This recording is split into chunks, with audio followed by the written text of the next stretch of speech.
Hi, this is Donna with the Waldorf Connection, and welcome to my video blog. We're going to be talking all about toys and places to get your favorite toys, and also how to deal with relatives around the holiday time when it comes to toys. So I'm going to divide this video blog into two parts, and part one I'm going to be talking about my favorite toys, or actually the favorite toys of my kids. What we used are kind of the best bang for the buck, the most tried and true, and the ones that you use the most and used for years. I'm going to give you some great websites where you can purchase those toys. And then in part two, I'll talk all about how to deal with relatives when it comes to toys, as far as you wanting natural toys and they wanting to get more electronics and the flashier type toys, and how you can deal with that. So this part one is going to be the favorite toys that my girls used for many, many years. And we had just sort of 5 top ones, so I'm going to go ahead and give you those. And they really didn't have a ton of toys that they played with. There were basically just these 5 or 6 options, and that's what they used. And you'll see when I give you the what they are, that they are very open-ended and could be used for many things. So probably one of the most used ever are the play silks. And it may not be like, oh wow, when they open it up if they want play silks, but they were our sort of go-to toy, and they were used in fact, I've got one right here on our nature table. They were used for, setting up scenes with animals, using blue for water, brown for the earth, white for snow, green for grass, whatever you wanted to do. And we had just, we didn't have a ton. We probably had about 8 of the main colors, that we use. And I would add some in, for each little holiday. I found it was good to have a couple, come in, and we got a pink and a blue for spring. Try to do some spring colors, some autumn colors, white for winter, and then, having a nice bright yellow one for a sun, green for grass for the summer. And that's about all we needed. I mean, we didn't have any rainbow silks or whatever, but those are beautiful as well. So the silks, they're well worth the investment. They're really, I think they run about $7 maybe for each silk, and they've lasted.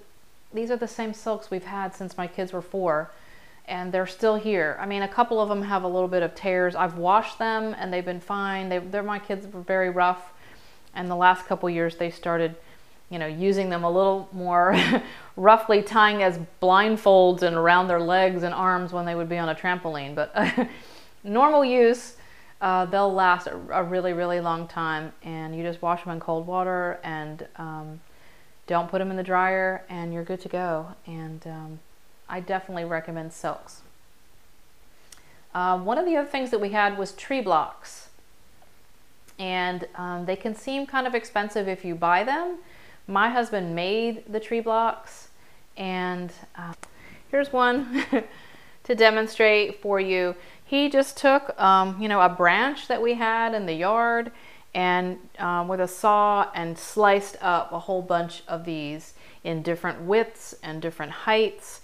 We have some that are chairs, some that are long, that look more like, I don't have them over here, that look like trees, little pieces of branches that became trees, and the girls would set that up on the play silks, as the forest, as seats for their animals, and the tree blocks were really just an integral part of their play, setting up the scenes with action, and having, a house or a cave, piling them all up, for animals to jump over, making mountains, whatever. And because they're natural and made from branches, they're great. We never actually sealed ours or did anything with them. I guess maybe you're supposed to do something like that. I never did. These are just the natural blocks. And again, I don't know what kind of wood this is. It's some kind of hardwood. You wouldn't want to use pine or something. It would have to be a hardwood. So if you can get someone to cut those and make them, this one you don't even have to buy. Or if you're looking at the investment of it and thinking, oh my gosh, $70 for tree blocks or whatever they are, it seems a lot. they will be used for years. And if you have several kids, then you'll get even longer use out of them. They're basically indestructible, and they can be used for everything. So I highly recommend tree blocks. Tinker Toys, that was another one. Now we had a set of the wooden ones. In fact, I think I got them at a consignment shop. They were hard to find, the real wooden ones, because my kids used so many. I wanted to get an additional set, and I remember looking around for them, and I think I did finally find them somewhere. The real wooden ones, not the the newer comes. There are a few pieces in the Tinker Toys that are plastic, a couple of the little joints and things, but that's just part of it. And my kids use those Tinker Toys for so many things. They built amazing planes and cars and all kinds of cages and things for their toys. They would make things out of Tinker Toys. I was blown away by what they used for the imagination that came from those Tinker Toys. So they, again, was something I would highly recommend, because they can be built and made into so many different type things for play.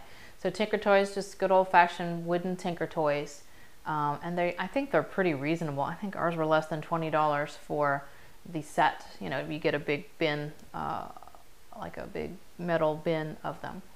So Tinker Toys. And then the wooden animals. I don't think we have any left here for me to show, because now my girls are 12 and they're not playing with them anymore. But you see them on all the websites, the Holtzinger and Otzemeyer wooden animals. And you don't need like 50 wooden animals. You could start with 3. They had a family of deer they played with. Depending on what animals your child likes. They had horses, unicorns, a dog and a cat, a couple lions, a cow and a pig or something. I mean, so it was sort of a mix of domestic animals, wild animals, that kind of thing. But there are tons of sets you can get, but you don't need to have tons. You can start with just a few. And, those are the animals that come and play, on the silks with, your tree blocks, and there are other accessories that you can get that go with those that are free. And by that we used acorns, shells, walnuts, little stones. You can just walk outside in your backyard and whatever you have available where you are to use as food or use as money or use as whatever, leaves, anything that you can want to. We used little acorns. We did have some wooden acorns, but we got acorns from our backyard, and lots of shells, and some walnuts using the little, like walnut boat to put animals in or whatever. So a lot of toys are just right outside your door, and if you're on a tight budget, that could be good news. Between the tree blocks, getting a couple acorns, and if you can have someone make the tree blocks for you, and a few silks, it can be pretty economical. It can seem like Waldorf toys and things are very expensive, and compared to the plastic parts, they are, but like I said, they last forever. And one thing I love about the wooden toys is they can be repaired. We had wooden trucks and some tractors and a couple things over the years that broke, and my husband was able to take like a wood glue and fix them, all of them. Even if a wheel broke, they were fixable.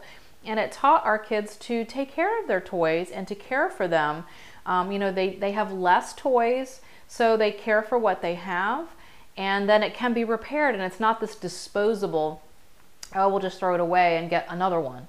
It becomes, okay, let's take care of these. Okay, you did, but they did break, and that's okay, we can fix it. And then it's, watching and helping and fixing it, and you can continue to use it. And sorry, my cat is like brushing up against me. All right, so the last category of toys was co-op games. I wanted to throw that in there because we had many cooperative games that we used over the years that my kids just absolutely loved. And there are many out there. I'll give you a couple names of the ones that we use, but there are so many. And they really, as far as board games, they're very affordable. Board games have gotten quite expensive.